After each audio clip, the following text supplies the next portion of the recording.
sagging breast with many children. I tell people, even though I have 6 children, that's a lot. But I have no bowl in my hand. And obviously the other thing is not sagging.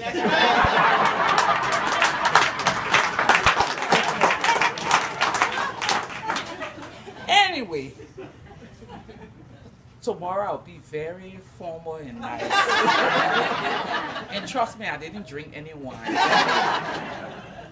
But it was important for me to be here to showcase, and Mongai is not the first young group of people that I've seen with such spunk. I met a group of young children from New Mexico in this country who started something called Hope on Books.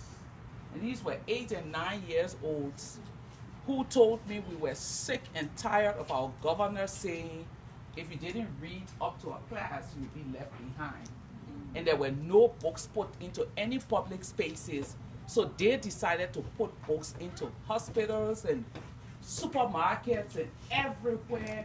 Parents would be busy. They had a little reading space where college students can volunteer to teach children how to read. Wow. And those are the kinds of things that I'm drawn to.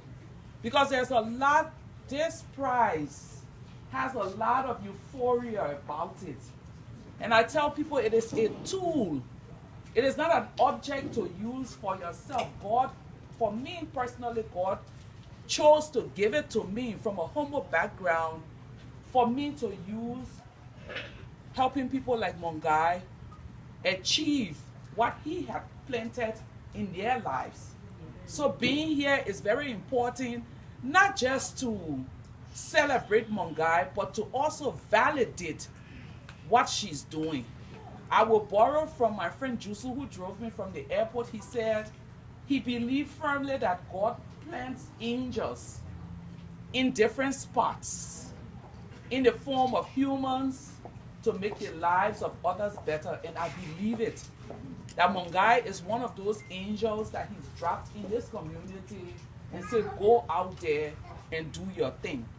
And that is the reason that I'm here. But the second reason, I never did what I did in my life, and I continue to do the work that I do, not because of honors or prizes or anything, but because I'm the kind of person who would dive in head first without testing the waters. And when I won the prize, people asked, legacy. What do you want your legacy to be? And at 39, I thought my legacy was to bring up very decent children and do little community work. But then with the Nobel Peace Prize, you have to think deeper and beyond that little community. And the first thing that came to my head was young people. How can I continue to be an inspiration for young people globally? Not just for African young people, but young people here in the US, in Asia, and other places. How can I continue to use what God has given me to inspire them to see that they too have something in them? Because like my daughter, when she was 7, said, God has given everyone a special gift, and it's up to you to find that gift and use. So for me, being here tonight is just helping to leave a tiny drop of that legacy in this community by validating Mongai's work. She's doing everything. I'm just here to dress up and stand and look good and eat a lot of the puff that I've been doing.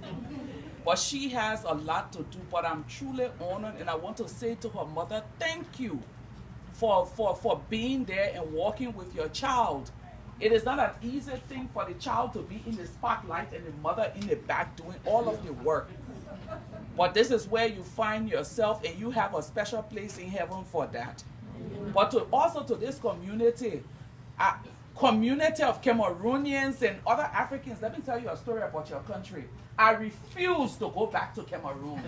Wow. My first trip to Cameroon, I was arrested for not having a visa and placed in prison with all men waiting to be deported. It was a horrible experience. I can't shake it off.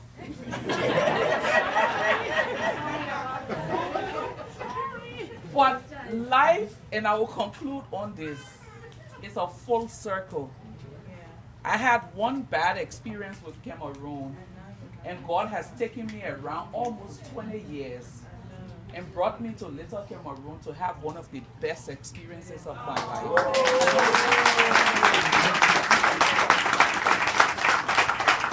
So Mongai, you save your people. But I want to say thank you. Tomorrow we will interact, we will engage, and we will spend time having fun. And I also like to apologize ahead of time because immediately after the event, I have to run straight for the airport because you know you don't have a lot of flight options sometimes. Everyone is coming to Charlotte. Is there something big happening here?